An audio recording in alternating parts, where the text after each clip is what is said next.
Welcome. I'm Pam Laricchia from livingjoyfully.ca, and today I'm here with Joan Karp. Hi, Joan. Hi, Pam. Hi. Just a little introduction. I first met Joan at a Childhood Redefined Summit event.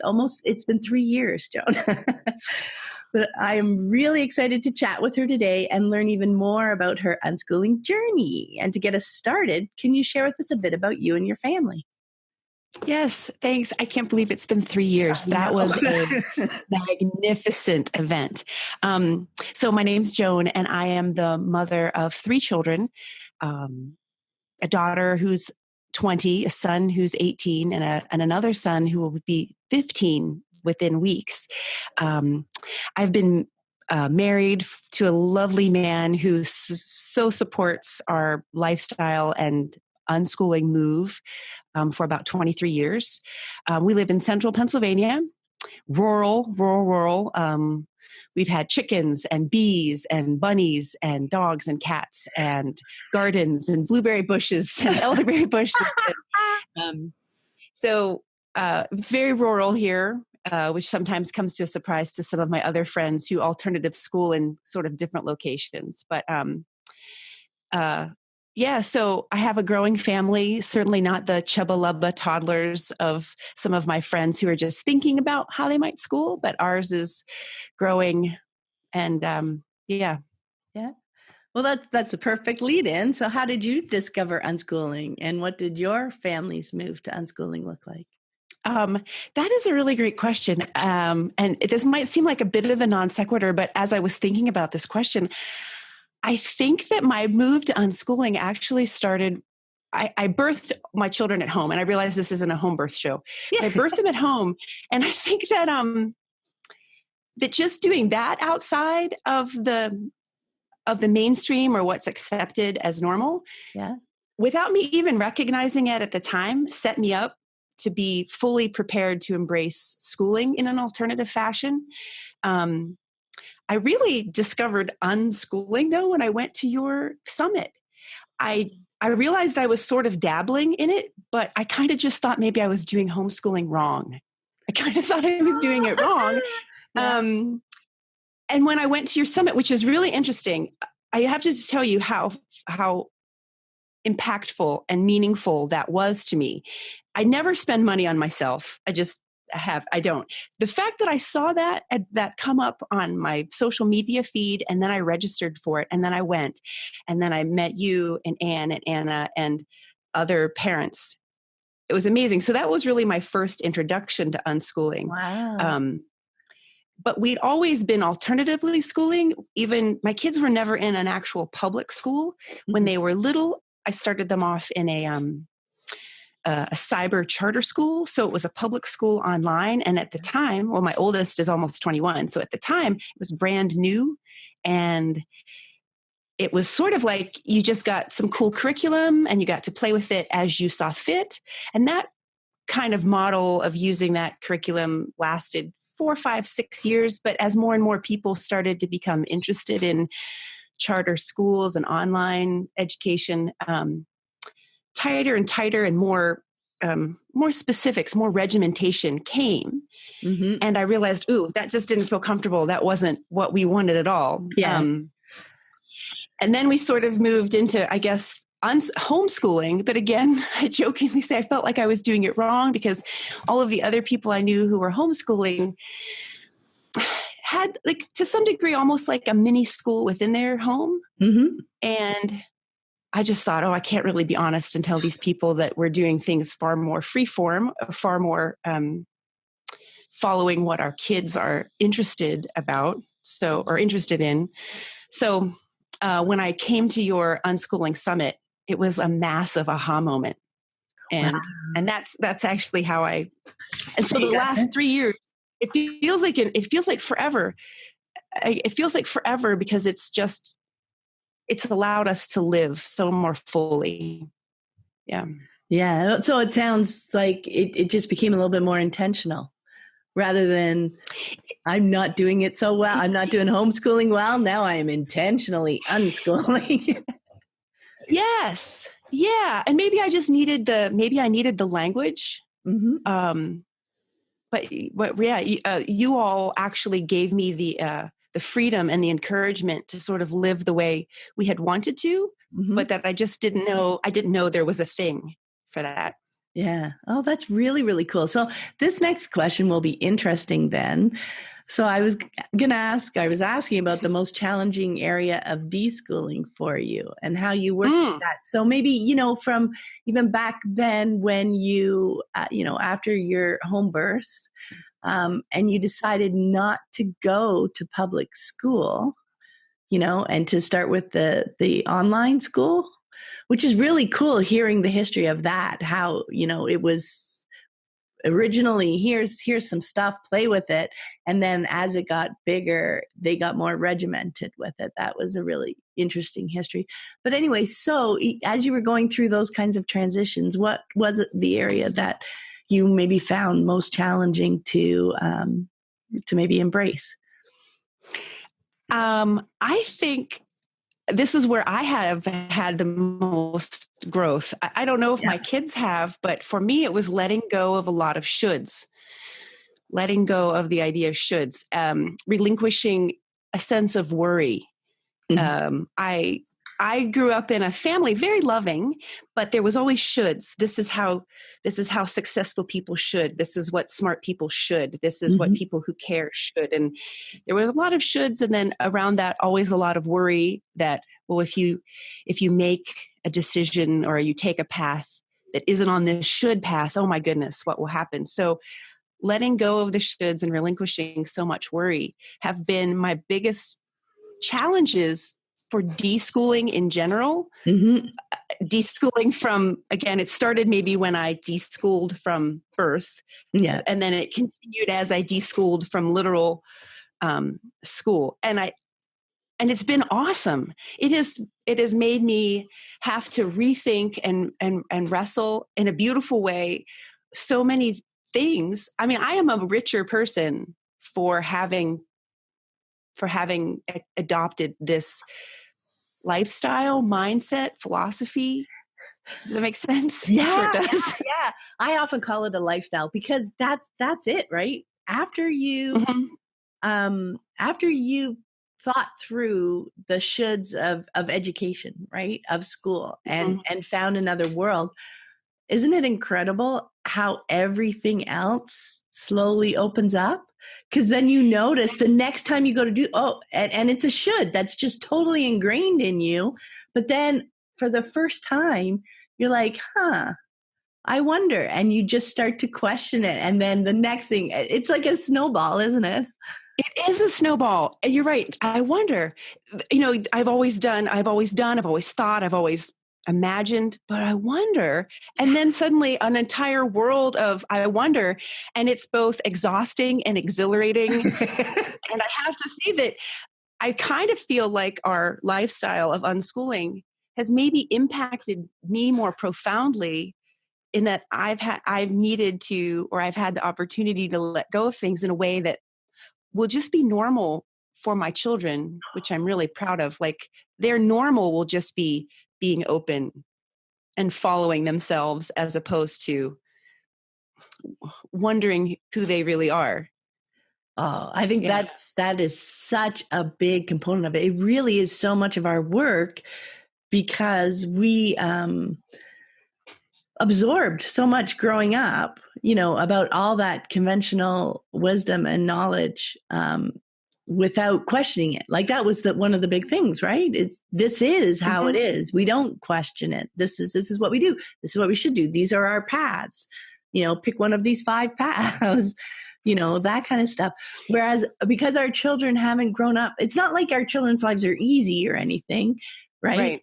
But their challenges are the challenges of reality, not of an artificial framework that's been put on top of it, right?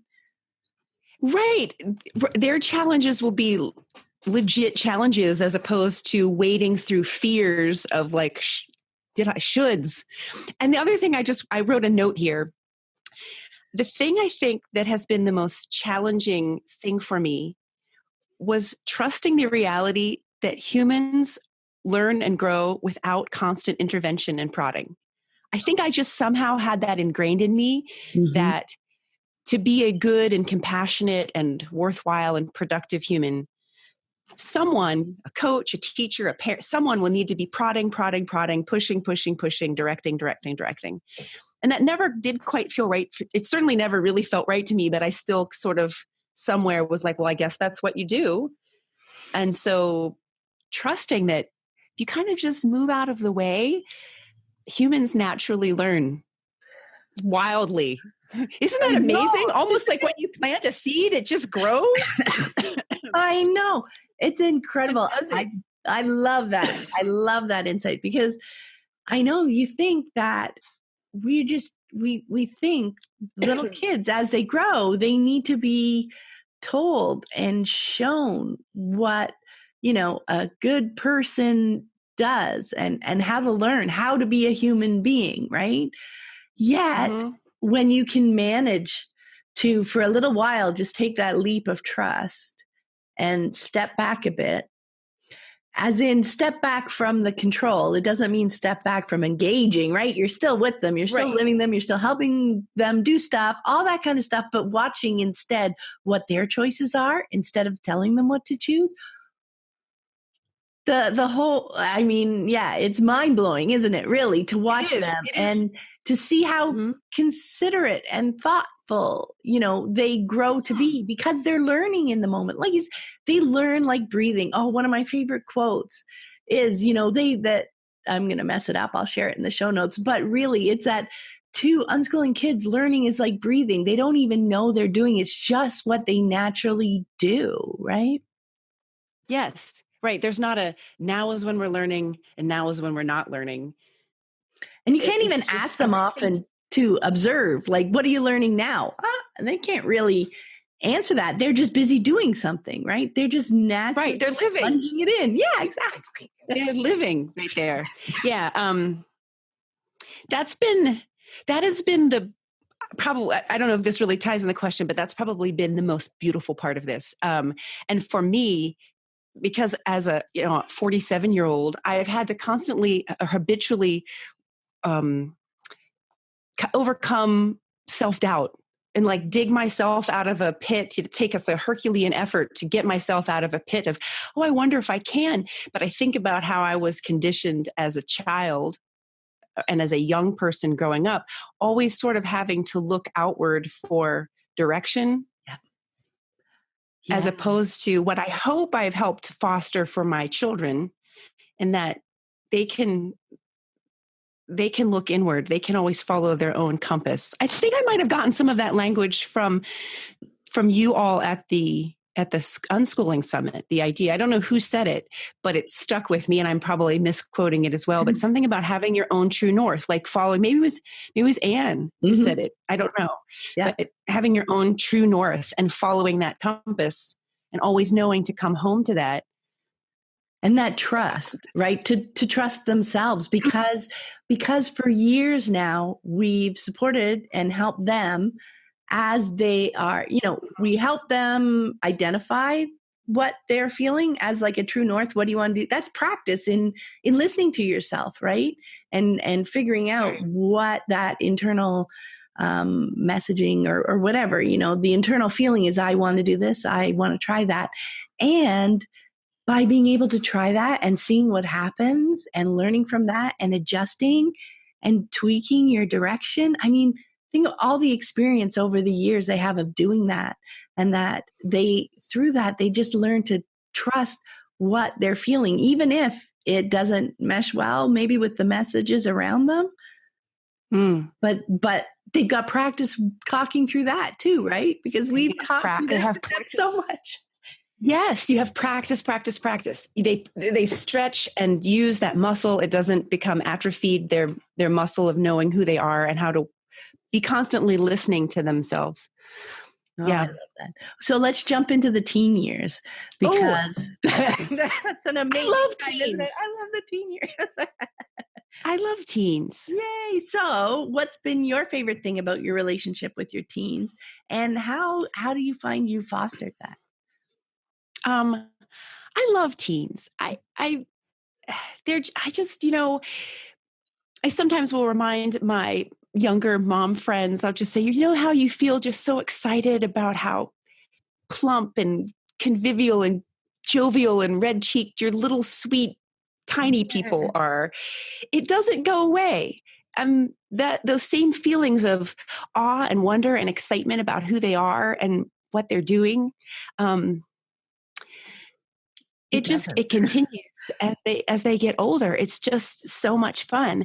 And I think the reason why I have such a great relationship with them now is because even though I didn't have the language to know, and I didn't know I was unschooling, and I didn't know that I didn't know that I wanted them to have their compass unfettered by others. I maybe wouldn't have been able to say that. I didn't know that, somehow I wanted it for them. And so I guess everything about the way we've hoped that and I'm sure we've made plenty of mistakes, but everything about the way we've chosen to order our lives has been about this moment now where they are young adults starting to leave just home and go out to more fully become who they are. I feel like you set a groundwork for that because you've always accepted them for who they are and not forced them to be a mini me or wanted them to just be a show pony. I sometimes, and I fall into that sometimes. Your kids are beautiful and talented, and it would be lovely to be like, well, look at my prize, but they must be who they are. So I love them. I love laughing with them. We have a pretty ruckus sense of humor around, or that we're always laughing. There's a lot of joking. Some of it is a little caustic at times, but it's all in good fun because we trust one another. There's just a lot of joking and laughter. What I love about them too is all of the varied interests they have, which I think is one of the other beautiful things about not insisting that they just become an extension of you. Mm-hmm. If they were just an extension of me, we would only love the things that I love more fully, maybe. But my kids have interests that I actually wasn't really I wouldn't have been interested in. I wouldn't have chosen to take up on my own. Yeah. So now my world has expanded crazily because of all of the things that they're interested in. And then, well, I guess you're interested in it. Now we have to, okay, well, let's figure out how to facilitate this for you. And suddenly, my world goes from being tiny to huge, which I love. Realize how tiny our world was before, do we? Oh my gosh. No. And I wrote down this because this is what always comes to mind. That myth as a parent, there's sort of like this myth, I think, in our culture that we will teach them. Mm-hmm. There's this overarching cultural sort of, you will be the teacher and they will learn from you. And I kind of laugh at that. That is not really, yes, they've learned road safety and the burner is hot. Mm-hmm. And, they've learned basics from me, but like the bigger things, I really feel like the opposite is true. These fascinating small humans now growing into larger humans have come specifically to teach me. I so agree with that. I have that same mindset because even in I wrote the Unschooling Journey book, and literally, the section on guides on your journey, my kids, instead of being the older mentor people who've been through the journey before, my Gandalf was my children, yes. because they've come into the world and they're not so beaten down or conformed to the boxes yet. You know what I mean? So very much. To be able to see them. And I just learned so much from seeing the way they engage with the world and how, they could be totally frustrated about something and 10 minutes later working their butt off to try it again and try it again, because I totally learned through school that being wrong or getting something that isn't working for me is bad. Right. And I would just be embarrassed and I'd be like, okay, that's not for me. And I go find something else that I'm good at or, that I can learn. I'm just too embarrassed often when things don't come easily. Yet looking at them taught me so much about hey, if I want something or I'm interested in something that has value for me and it's worth the energy and the persistence to keep trying, that's not a bad thing. Because I was like, oh, I can't judge you for that. Look at you, keep on going and keep on going. That's awesome. I'm like, oh, I guess maybe I should be doing that too. You're right, though. I mean, you're right. I'm assuming maybe we both had pretty traditional public school Yeah. upbringings, Yep. and I don't have any beef with it. I survived it. Yeah. But what you described there is true. I sort of would the embarrassment or the shame of not being immediately good at something, I think, unfortunately, led me to pursue only those things that came more easily to me. And I see now in adult life that some of the things that presented me with challenges as a younger person, I'm wildly fascinated by now still, but they just didn't come easily. So I let them go. Oh, and before I forget, the other thing that I love about my teens is I actually really think we're friends. I really believe that we are friends. And I know, again, sometimes in our culture, there's that sense, well, you shouldn't be friends with your kids. You need to be the parent and parents. And I get that. I mean, I grew up with parents who loved me. I have no question about that. Mm-hmm. But they were definitely parents, and they sort of, parents are parents, friends are friends. I actually think that if you lay the foundation, you can be friends.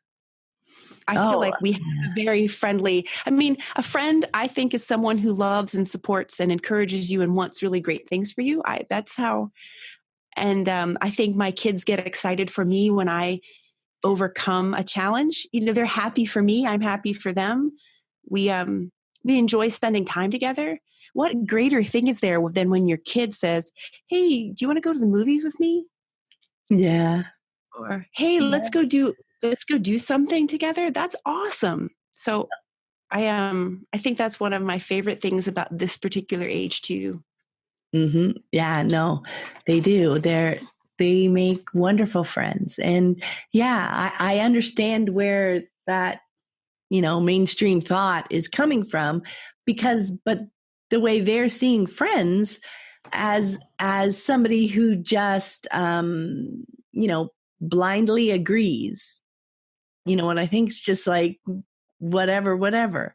Or they see friends as people who are going to encourage you to do off the wall things or something. But Or that's dangerous behaviors, maybe. yeah, exactly. But That's that's not a so friend. not the person they are, right? Right. And that's not a friend anyway. I mean, if a friend is encouraging you to do something hurtful to yourself or others, that's not really a friend. Yeah, So, exactly. Yeah, no, they're talking very very stereotypical as a friendship, because you know what? Also, I think you probably found this too. Your children, as they develop friends in their age range, more so, right? Or through their interests, et cetera, et cetera. They're not making or keeping friends longer term with people who are like that. You know what I mean? With people who are very flippant, with people who are just encouraging bad behavior, whatever, how you judge that. But it's whatever's comfortable for them.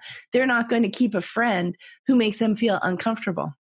And as we were talking right. about before, they're solid inside themselves, right? Yes. Right. Yeah. They already know they already really know who they are. And I think they want that for other people. They want the people in their friend circle to also feel comfortable and confident with who they are. And those are who they seek out. Yeah. And then they help each other through those challenges the same way we help them. And, and it, because like their friends become great friends for us too, kind of, don't they? They do. They do. I think this kind of, and I don't know, this might not be in here somewhere, but I feel like unschooling it creates it's a very compassionate way to live. Mm-hmm. Because you're honoring yourself. There's not shame involved with things that you like, as some things having a hierarchy of, well, this is way more valuable than this. Or does that make sense? Yes. No. And so there's a compassion. And I think because my children haven't been judged and have been given license to make choices that agree with who they are, I think then they want that for other people too. I just feel like it's a compassionate worldview. actually, Yes. at the heart of it. Yep.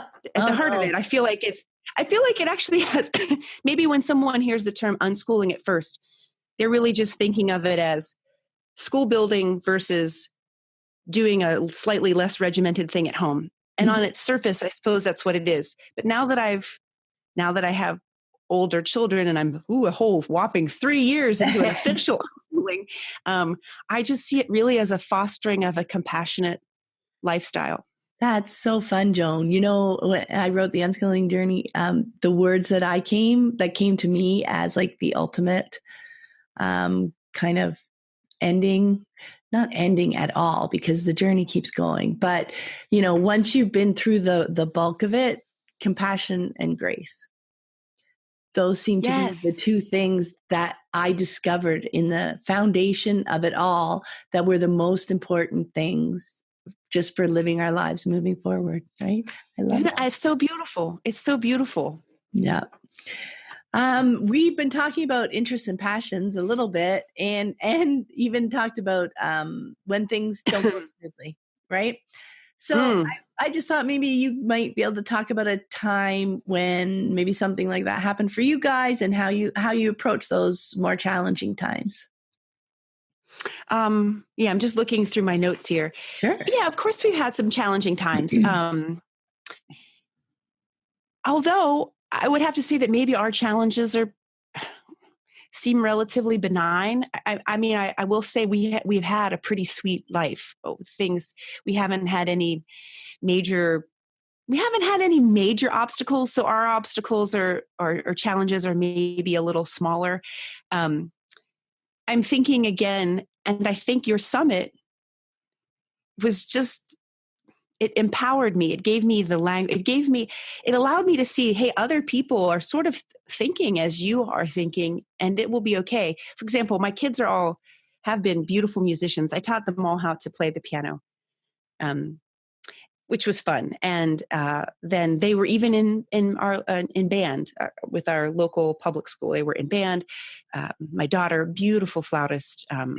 My second son, trumpet, magnificent. And my youngest son, he dabbled in the clarinet. He didn't dig it, but they were all really proficient. Like it all came super naturally to them. Mm-hmm. And I come from a relatively musical family. And this is one of those places where it's really hard it was a little more challenging for me to say, but they did it for as long as they wanted to do it. And then one day, each at different times, they're like, it was fascinating. My daughter came to me and said, Mom, somebody asked me to tell them a little something about myself. And nowhere in the telling them about who I am and what I enjoy did I mention playing the flute. Like that didn't even come into it. Yeah. And she was a little bit struggling for how she wanted to best use her time. And if she liked interrupting some of the activities she really enjoyed to actually leave the home, leave the bunnies, leave the bees, leave the stuff and go to the physical school to take this band thing. Mm-hmm. And she's in that moment just was like, you know what? I don't even define myself like this. I'm going to let it go. And so she did. I don't know if maybe this isn't what you're really asking. No. But, and then, and what's the challenging part of that? Well, it wasn't really a challenge. You know, she has a good sense of who she is, and I honored that. She she must have learned whatever she needed to learn about it. She learned that, and then she learned that it doesn't really mesh or align with who she was, and so she lets that go. She's not a quitter. She's not using her potential. She's now using that time and her potential for something else that speaks to her. Same with Sam, and same with my son Isaac. They just kind of released I guess when they were ready. They released it. You know, I had read somewhere that when something really speaks to you, you never have to say, hey, did you go practice your trumpet? Like you would never have to say that. If it's truly like if they want to blow into that trumpet, you can't keep it out of their hands. So why am I insisting that you do this thing? And then I'm imposing my will upon you, sort of. Not sort of, but I am. So anyway, those were sort of challenges. The kids have been involved in all kinds of things like that where I guess, again, just because of the foundation of how we've chosen to order our family, it could have maybe been a big challenge in another scenario, but we just were supportive of them following what they want to do. And it's not like they just suddenly are lazing around, graffitiing businesses. And you know what I mean? Like the idea that if you're not always instructing them, keeping you them need to busy. go here, keeping them busy, that they're somehow now being, I can't think of the word, but I know, right? It's not in our language. Yeah, it's not in my language. So I guess maybe that doesn't answer it.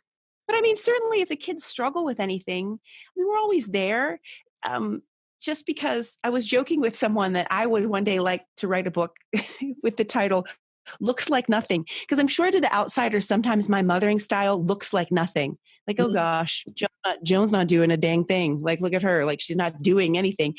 But I mean, I'm always available when the kids need to use me as a sounding board, or when they need a hug, when they need to shed a tear, when we need to say, Dad and I are always here. This too shall pass. Water. So it's, I really love that. Because it's so true, right? It looks like nothing. And you know what? When they were a bit younger too, I remember when my son, he started karate, and after a couple of years, he really enjoyed it. And so he was going often, right? And he was getting very skilled. And then parents would hear that we homeschooled, right? And they would be like, when you're talking about practice, they'd be trying to get their kid to practice, and they'd be coming up to me and they'd be saying, how do you get him to practice? How did he get so good? All that kind of stuff, because they thought that, especially since he didn't go to school, that I was like even more controlling, right? That I was getting him to practice, that I was doing all this stuff. But really, if they saw, they would see. And then at other times when they see him making, like, conversations would come up, and I'd be there and he'd be there, and a parent would be asking me something that's about Michael, and I'd be like, hey, Mike, he's right here. We'll ask and talk to him. And then they're like, oh, I thought I was supposed to ask you about this stuff, and there's like, what does she do? She's not involved at all, just over the years, different phases. But yeah, the impression was either I was super controlling or I was doing nothing, because they're not there inside, and they can't be, of course. Like, there's nothing wrong with those impressions. Those are just, what we do. This is what it looks like from the outside when they just see us out in the world. It's not, they can't see all the conversations. They can't see all the support. Like, they don't even have to be long, drawn out conversations unless, something comes up. But being there and being supportive, and, that hug here, that, that little pick me up, whatever, they don't see all that stuff that happens kind of behind the scenes inside the family, do they? No. What you said about your son with martial arts, that's so interesting, because our children have all done martial arts. Some of them have wanted to continue and been very successful. Others of them, it came so naturally. They were very successful really naturally with little effort. And for others, then it required a lot of effort. But that's interesting that you said that, because people always perceive, the outside perception is that I'm forcing some sort of control, some sort of practice regimen or something, where it's not at all. And the other thing, when you mentioned that I've noticed, one of the most striking things when we're interacting with things that require registrations or things that require some sort of parental involvement, is that we actually try to, as often as possible, have the kids do that, make those decisions, do those choices, make those connections on their own. Because they are their own person. I'm not them. They are who they are. And people find that really weird. They do. This tournament's coming up. Are you, is Michael going? And they're asking me, and I'm like, I don't know. You have to ask Michael. He comes out of the change room, and I'll ask him if we're going. Yes. Right. Those decisions aren't really up to me. That's if you'd like to know that, you probably need to go ask. Because that's the first one. The logistics that I'm involved with comes after whether I know he even wants to go to it, So when he says yes, then we're going to do our best. Then I make it happen. But yeah, then right. if something comes up, I'm going to say something. But still, we work on that together to figure out a way, right? Yeah. I always just felt that was just the way you interact with other humans. Like I wouldn't be making decisions for another adult. I wouldn't dictate another adult's schedule or training schedule or preference schedule. But somehow there's the idea that you definitely should do that. You definitely should do that when they're your child. I know. And you see it too. There's parents that want their children to compete and they're like, no, you're going, even when they're saying, I don't want to go, or, so it's there. So you can certainly see where it comes from. But oh my goodness, you know what? I have so much fun just saying, let's ask Mike. That this might, maybe you want me to wait to talk to another question down below, but as you're mentioning this, do you mind if I interject something that might be between our later questions? We forget later. So this has just been a very recent learning curve for me. My middle son is a very naturally talented athlete. And he was involved, all the logistics. We live in a really, really rural area. To be able to get to a place to train for swimming is a challenge. And so he was traveling. Oh, he has an apprenticeship every day, which is another thing that's really fun when you unschool. You can do other cool stuff. But anyway, he was taking himself from his apprenticeship to his training. And this was only his second year to do it. And last year was his first year to do it, and he was district champion. And I don't say that like he's my show pony. I just say it more like it was a spectacular achievement for a kid who just sort of tried, was like, I think, I'm going to go try this out. And then was so naturally whatever. This year, he's going through it. Some things changed. Lots of things changed. And like in December, he just came home from a swim meet and was just, Mom, I don't want to do this anymore. And my response, so in my mind, so 95% of me is like really on board with him following his heart. But I will admit that there's this like 5% part that's like worried that, oh, you're letting this magnificent opportunity to go, or, oh, this is your potential. Shouldn't you? Yeah. So all I said was, why don't you, sleep on it? And then whatever you decide to do, we'll do. Just, sleep on it. You're clearly, he's 18. You're clearly a guy who makes, you get yourself to and from work. You build computers all the time. And I said, if this isn't the thing I'm going to sit in a stand and cheer for you about, then whatever the next thing is that you decide to take on, I can't wait to cheer you on in that, whatever that next thing is. And as the weekend, he slept on a couple of days, and then he decided he didn't want to do it. The long story of that is that other people might gasp and say, you had a kid who could have been a state champion. But if he doesn't want to do it, what does it matter? Yeah. Like, what's it for? Is it because I want, or whatever, and I state champion or whatever the thing is. I realized that little 5% of me that was like, oh, is still the me who wants to be able to show pony my kid to some degree. Like, he had already learned whatever he needed to from the experience of competitive swimming. He'd already gotten out of it what he wanted. And I guess for my husband and I to say, hey, you need to keep doing something that isn't still speaking to you. Like, what kind of message does that send to growing humans that another human gets to tell you what makes the most sense for you?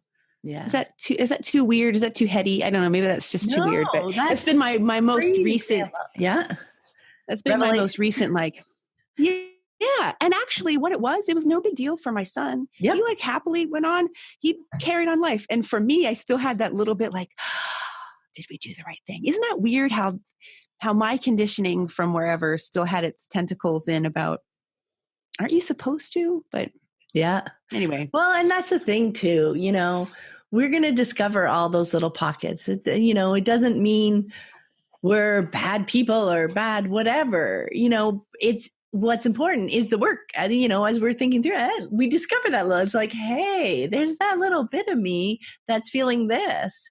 It's not meant for us to feel bad, but it's a part of us to Yeah. process, right? It's a clue. Yes. I have a little bit of work to do here around I this. have a little bit more work to do around that.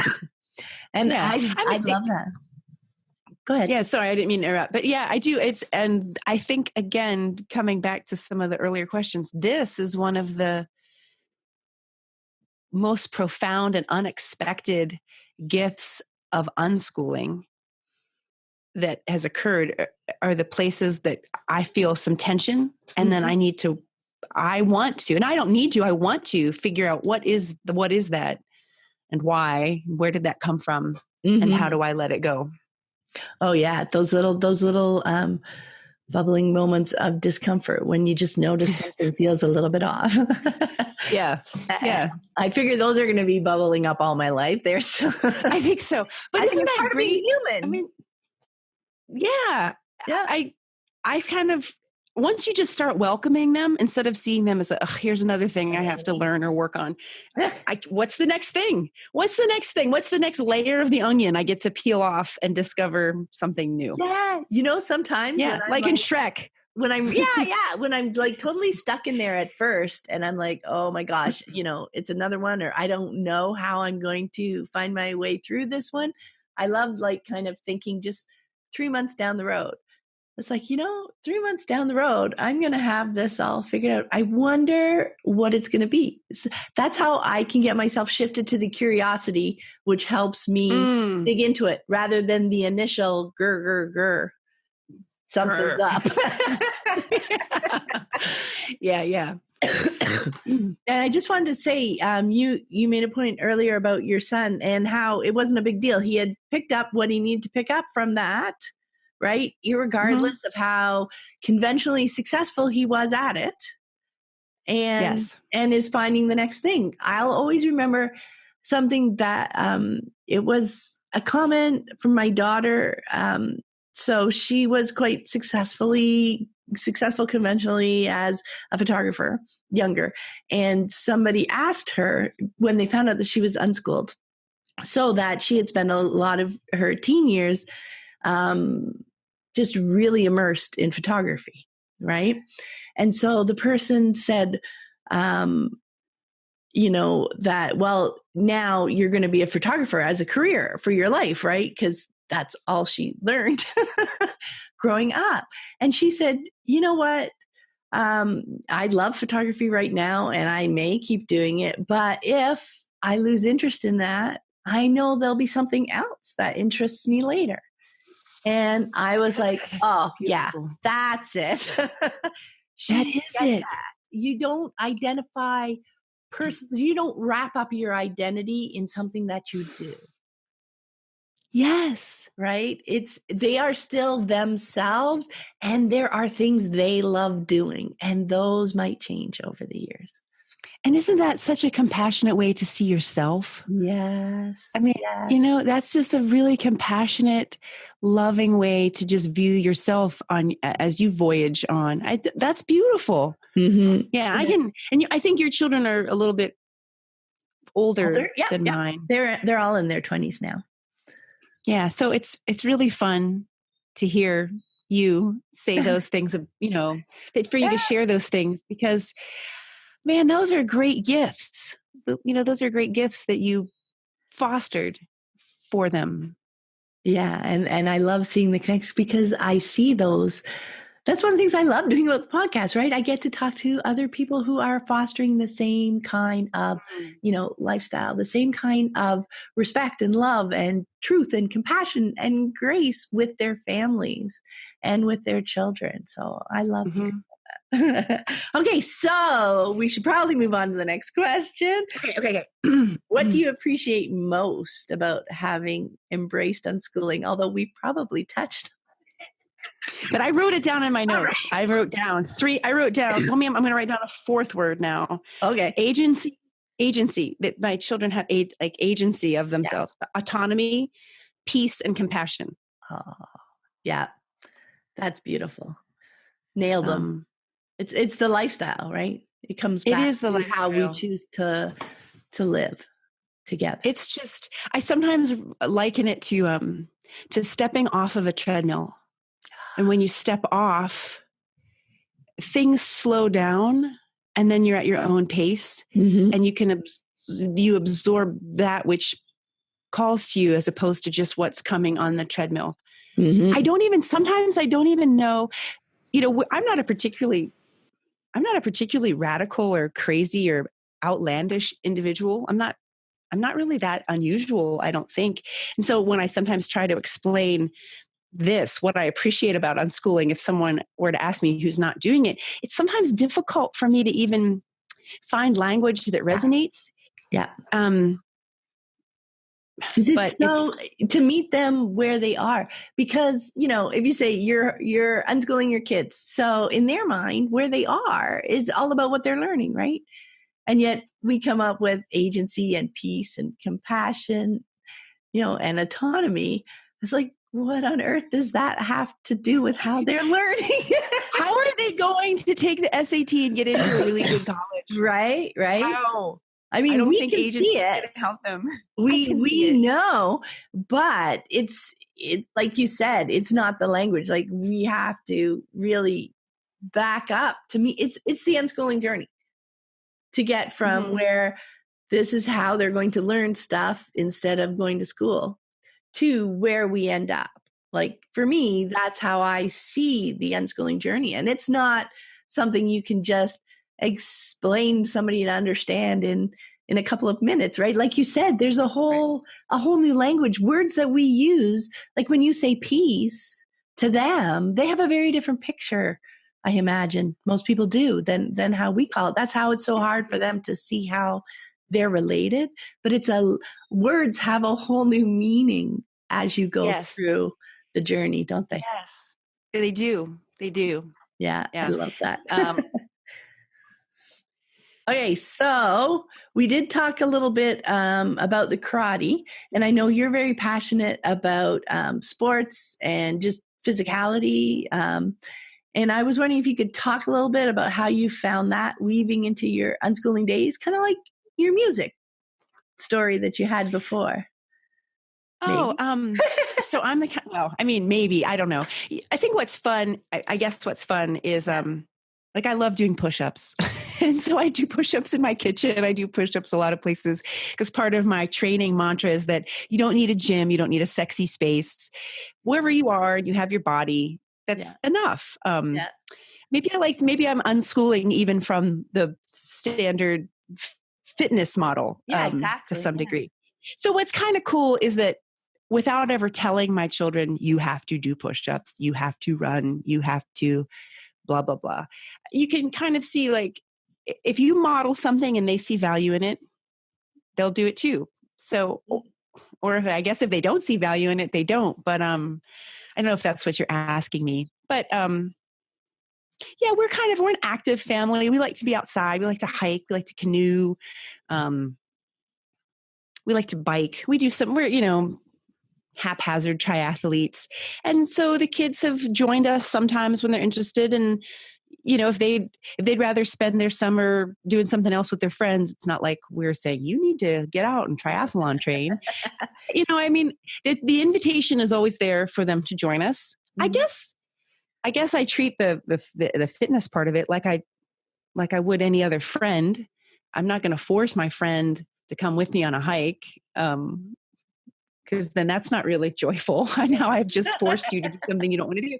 So I might not be answering this question. Well, it seems to me like you're sharing your passion. You're living your passion for fitness, and like you said, almost in an unschooly way. In that, it's just an interest. It's something you love, so you're doing it, right? And you're doing it wherever it happens to work for you, and you're enjoying it. You're enjoying it in front of them, and you're inviting them along.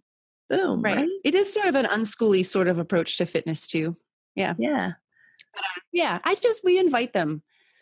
Yeah. We invite them into stuff we like, and boy, it's a joy when they want to join us. And then if they don't, they'll invite us to do something that we hadn't thought about doing in their world, Yeah, exactly. And there's the part that we don't have, or the part sometimes we need to work and process through, is that expectation piece, right? Expecting them to do with us things that we like to do, right? It's part of that deschooling and learning how individual we all are as people, right? And honoring that. I mean, I think that's just, I always wanted to honor people for who they are and their differences and their likes or dislikes and preferences. Mm-hmm. Being a mom, being a mother, and then adopting or having this beautiful light of unschooling shine down. I don't even know how. It's not like I chose it. I don't even know how. I just stumbled across it. Yeah. But it makes so much sense. But then you just want that for everyone around you. You just want everyone around you to be joyful, and you feel compassion for them. And just, I guess isn't it want them to come on hikes with you? But yeah. What was that? I was just gonna say, it's just so exciting to see, people in general, and definitely younger, kids, teens, young adults, doing things that they love doing. Like, I get goosebumps. It doesn't really matter what it is they're doing, but when you can see them so excited or engaged in it, like so in the flow of the moment of whatever it is, that's an exciting part, isn't it? It is. My young son has completely taught himself how to front flip, back flip, side flip. He's all about parkour moves. He's completely taught himself everything. I never said, you know what, you really need to learn how to flip. Flipping would make you a better person. He just wanted to do it. And it's impossible to get him to stop. There's no stopping him. He's going to flip off of everything. And so rather than ever planting a seed of doubt, I trust that he knows what he's doing. I mean, I'm not letting him flip off of roofs and stuff. I mean, I'm still a sentient human being. My child flips off roofs. But perhaps when he gets, what was that?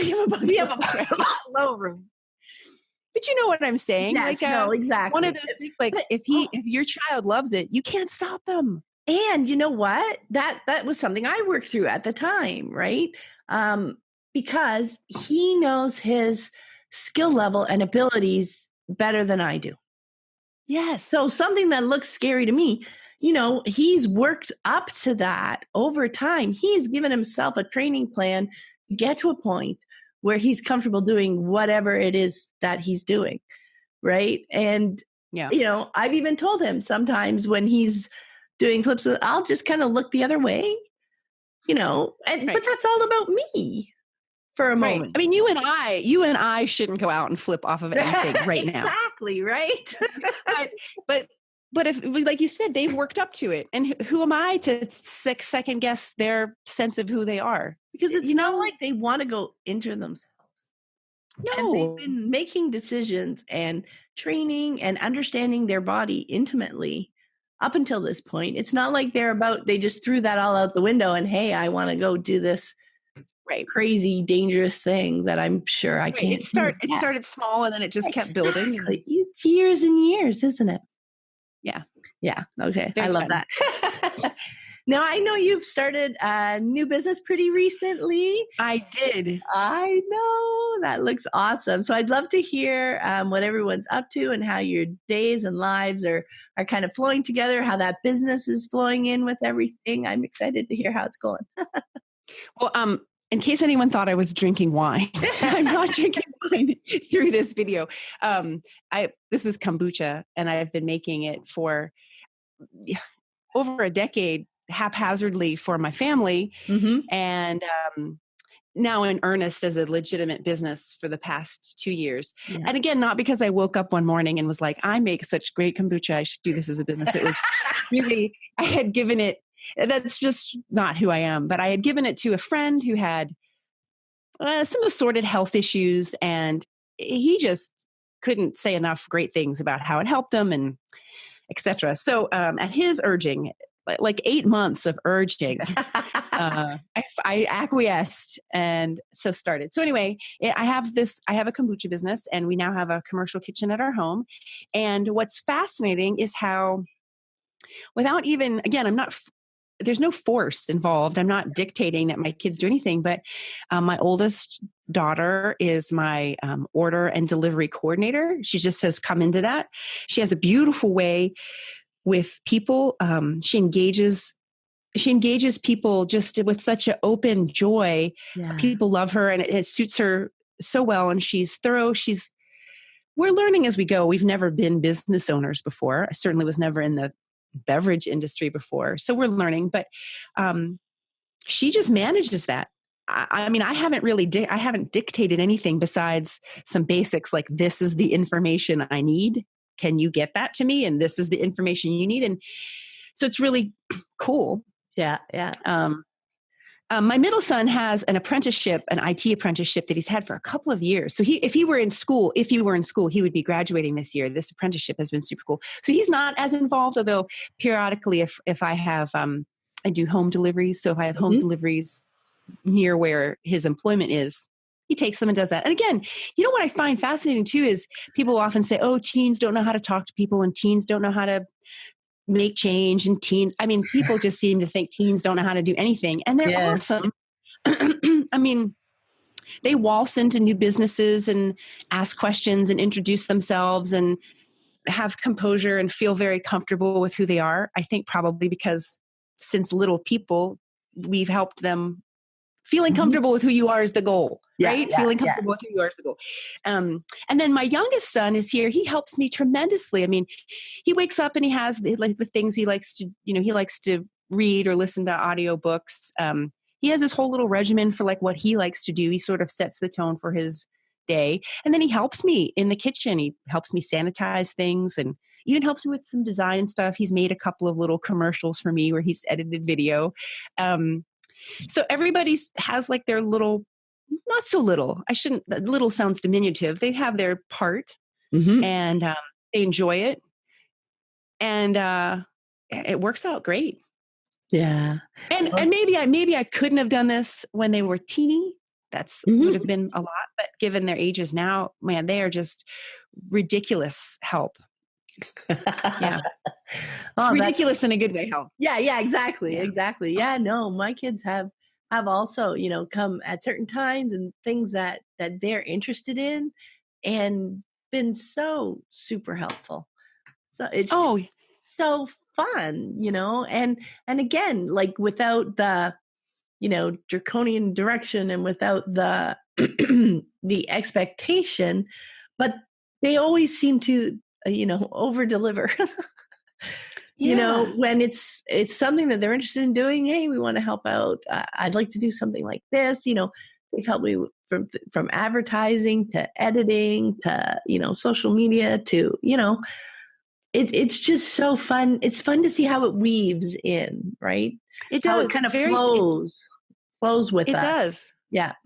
And I love too that they're not abashed in sharing ideas. They're not abashed at giving me feedback. Yeah. They're not afraid to say, that doesn't make sense, or that doesn't work so well. I mean, they're very confident in being able to articulate what they think is a better idea or a more efficient idea. I love that. Yeah, no, exactly. Because you can take that trust and relationship that you already have that's open, right? And they can say, hey, mom, like, what about this? What if you did it this way? Or, and they're totally okay with saying, yeah, this needs some more work, or, whatever it is. It's so nice to have relationships that are at that point where there's not all sorts of other layers of subtext in there that you have to navigate to really precisely. And the other thing too is, this business I'm learning, they're learning maybe peripherally, there's stuff that I'm really learning, but for them to see how businesses get started, the ups and downs of it. I mean, I often think starting a business is something everyone should be encouraged to try, or doing something that requires you to put yourself out there and develop a different skill set. It's really wild. It makes you grow so fully.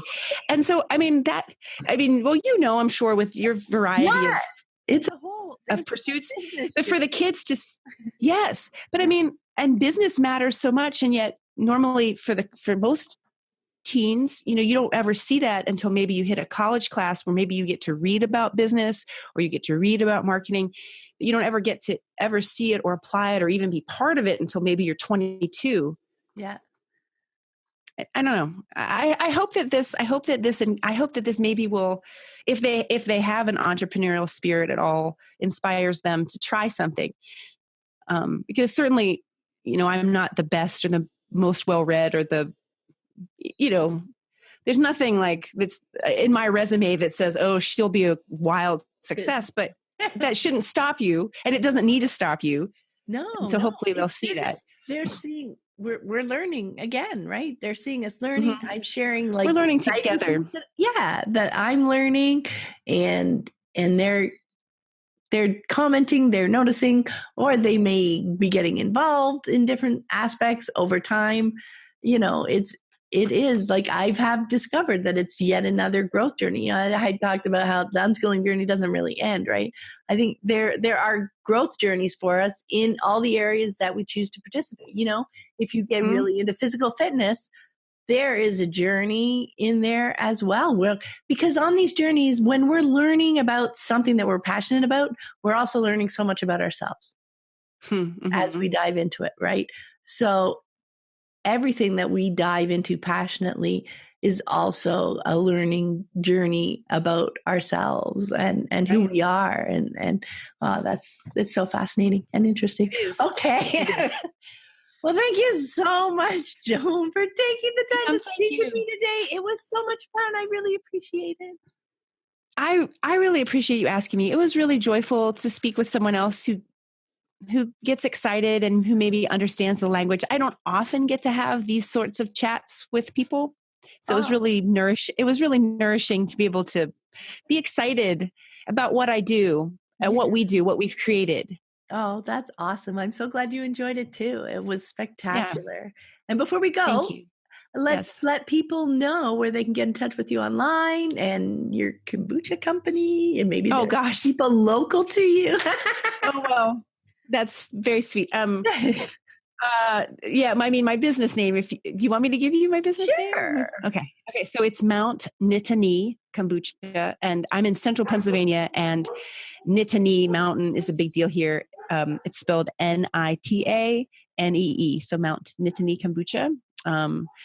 And I mean, you can if somebody wanted to be in touch with me for that, we have a website, mountainandkombucha.com. But if somebody just wanted to chat with me about unschooling or taking hikes or doing push-ups, I don't know. I don't know if you want, you could email me if you wanted, and you could provide that if you want my email. Oh. I don't know. However, if somebody would like to be in touch with me, that would always be fun to make a new connection. Yeah, no, that's awesome. Thanks so much, Joan. I've had a great day. I really appreciate it. Yeah. That's awesome. Have a great day. And thank you so much. And thank you for doing that Unschooling Summit. That changed my life and my family's life. Wow. I will forever love you all for having done that. Thank you so much. We had so much fun with you guys that weekend. Bye. Yeah, we did. All right. Bye.